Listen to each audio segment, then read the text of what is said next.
This is Hannibal here with a rabbit, and none other than this big giant, one of the stars of the Blood Hunter movie, former NBA Washington Wizards draft pick 2004, former national team player, right, in basketball. We're going to find out all about him.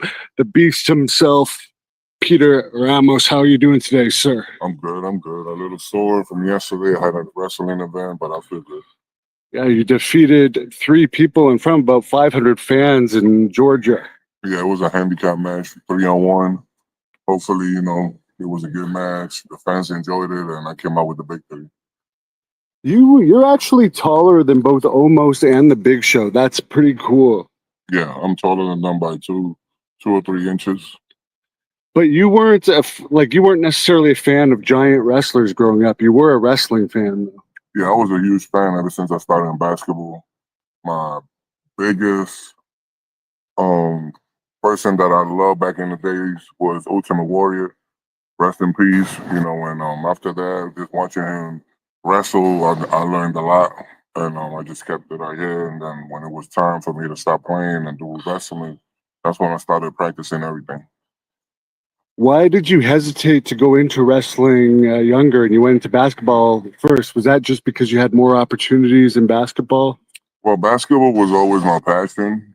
But I did it too long. When you do something too long, it's like you fall out of love with it until I had wrestling. I wanted to stop playing ball earlier, but I didn't know when because I had so many contracts lined up. Right. So when coronavirus came, that's when I was like, yep, this is it. And that's when I changed everything. What have some of your biggest matches been so far? I went to Mexico. I wrestled Carlito. He was with WWE. Penta, Penta's with WWE now. He's my friend. Some wrestlers that are with WWE, I used to wrestle with them in Mexico, different states of the world. And, I learned a lot from them because they're legends and they know a lot more and they have more experience than me. And they taught me everything I know. You wrestled in Mexico too already? Yeah, in New Mexico. Who did you wrestle for? I wrestled with Robles Promotion. Okay. That's the show that we had with Penta was there, Carlito was there, some other legends from Mexico that still wrestle in AAA. Yeah. And it was a great experience. What was your training like for basketball as far as like making it to the NBA? Who are some of the top coaches that you trained with? Well, at the beginning, before I got drafted, I had Bill Walton go to Puerto Rico to train me a few times. My coach in the Washington Wizards was Eddie Jordan. There's been a few, Phil Jackson. There's been a few legends that are not in the NBA no more, but they still legends in my eyes, and they told me everything I knew. You're a legitimate giant. Everywhere you go, people take pictures of you. I've been around you the past few hours. I've definitely seen it. We always hear that Andre didn't like that. Do you like it, or what are some of the negatives and positives about it? Well, I'm used to it. You know what I'm saying? My height is always going to attract attention. So that's something a person my height got to get used to because fans is going to be fans. Fans is going to be all over the world. Yeah. That's part of it. But as long as, they don't disrespect you and they treat you with respect, you can treat them with respect too, But it's a blessing, people recognize you and they know what you've been doing in your career and you're still working on other things. That's big, then you give them a memory to the fans when they see you. You move very well for someone your size. What do you think are some of the best parts of you as a wrestler as far as your size? I know you do a choke slam, but you're very agile. Well, when I first started training wrestling, the person who told me how to wrestle was Apollo. Apollo was with WCW back in the day, WWE. Yeah. That was He's in TNA too. Yeah. He was all over, he's like my big brother. Yeah. He told me everything I know, but the good thing about Party animal too. Yeah. And the good thing about it is he told me how to wrestle as a little man. Right. He told me how to wrestle as a little man first, and when I dominated little man, then he told me how to be a big man. Because same way I used to play ball, I used to do all that. I'm supposed to be a center, but I was a center that can dribble the ball and shoot threes. Right. As far as the Ultimate Warrior, what are some of your favorite matches you've seen him in? Oh man, the best match, a match that's always gonna be a legend match is gonna be the one when he fought Hulk Hogan. Rest in peace, Hulk Hogan. But that match right there is something that you're never gonna forget because you got two legends tearing each other apart, and then there's only have to be one winner, and it was a great match. Speaking of people passing away, of course, we lost Hulk Hogan last week. King of Connecticut, common friend that you and I both have. He allegedly shot himself. Do you believe that? And what are your thoughts on losing him? Because no matter what, it's a horrible tragedy. I don't know, man. Like, it looks weird. I still trying to think what happened because when I saw him at WrestleCon a couple weeks ago, he was cool. You know, we was having fun at WrestleCon, talking. It was him, and I was with Jason too. We was having fun, so it doesn't make no sense what happened out of nowhere. He's dead. Between WWE and AEW, would you have any preference of which company? I'm the type of person like I did in the NBA. I went to a whole bunch of teams to train so they can see me when I was young, so I can get drafted. And I always chose one, but at the end of the day, whoever comes first, that's the team you want to go with. So between AEW, WWE, or even New Japan Wrestling, whoever comes first, I'm out. I'm shocked that no one from Japan has contacted you yet. Are they aware of you?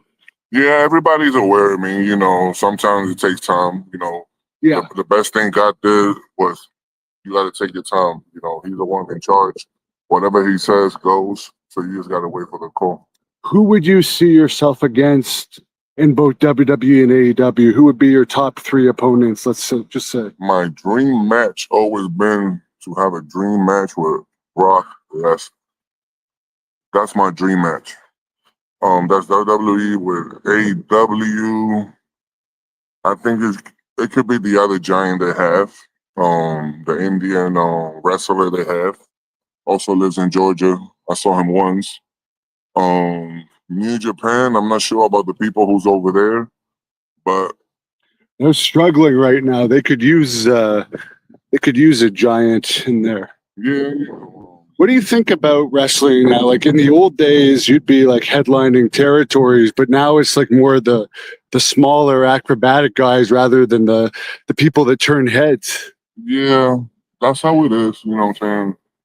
The thing is, there's so many wrestlers that do the same thing. You Yeah. know, for you to make it to where you want to make it, you want to be different. You don't Right. want to bring the same thing other people are bringing to the table. That's why I wrestle the way I wrestle like a little man, and I do things like a little man. I jump. I do a whole bunch of things. That's just why I wrestle the way I wrestle, and this is why people call me to go to their companies. So you must speak Spanish then if you're from Puerto Rico? Yeah, I'm Puerto Rican, speak Spanish, but raised in New York. Okay. Are you familiar at all with the Puerto Rican wrestling companies? It's not that strong out there these days, I don't There's think. a few companies, you know. Savio Vega, one of the companies over there. I went and wrestled with him a couple times. But at the end of the day, you know, wrestling is wrestling everywhere. You know what I'm saying? Everybody has a different name. The most important thing is do promos, sell, and you're going to make it bigger than everyone else. You played pro basketball for 22 years in places like the Philippines and some pretty wild places. Do you have any stories you could share with us about some of these foreign places you've traveled to? Yeah, the best experience that I ever had, and that he's one of my closest friends, is when I played in Philippines and I met Manny Pacquiao for the first time. Oh, wow. Manny Pacquiao is one of the owners of the team over there, and me and him created a bond until today that it can't be broken. You know, I was in his house every day eating. He used to come to practice, pass me the ball, and he always been my idol. And for me to meet him, it was something big in my life. You met him just through the celebrity connection there, you being a celebrity basketball player and him being a celebrity boxer? I met him because he's the owner of the team I was playing to. Oh, really? Yeah. Wow. And when I first saw him, I was like, nah, this got to be a joke. And when I met him, you know, he was like, first thing he told me was like, I'm a big fan of you, PJ. And I'm like, what? I'm like, I'm a big fan of you. And he like, I wanted to bring you here a long time, but I know you cost money. And I'm like, nah, I'm grateful. I'm grateful just to meet you because you my idol. How are the girls in basketball as far as the groupies? Do they exist in Well, those smaller leagues? Or they... back in the days, it was worse. You know what Oh I'm yeah, saying? Now, I think it calmed down. There's more respect. You know, yeah, I think the NBA developed a lot. Back in the days, you know, it was groupies all over. You know, you come yeah, to the hotel, you land somewhere else, and you got a whole bunch of groupies just waiting. yeah. I mean, I've noticed it too. Being around you, the girls, you definitely attract some attention. Hey, this guy's a giant. Let's. Yeah, man. You know, that's how it's always gonna be. You know, what I'm saying we live in a world where we're humans. You know, and we attract attention no matter who it is.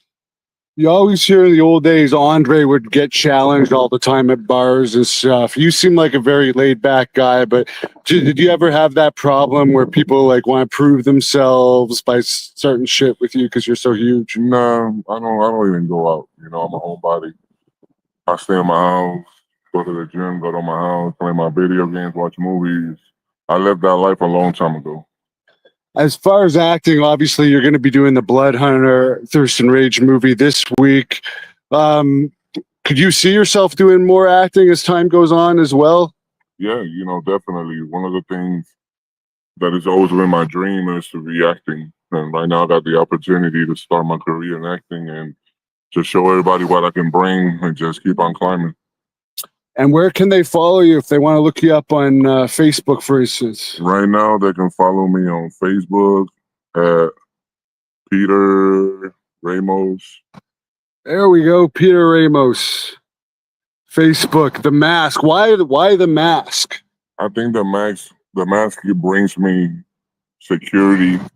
I feel more comfortable, you know, and it makes me feel better when I wrestle. Tell us about your gimmick. Well, my gimmick is like a mix of, it's like saying Undertaker and Kane Yeah. had a son, you know. Ah. So that's where I got it from, and everybody loves it. It's different.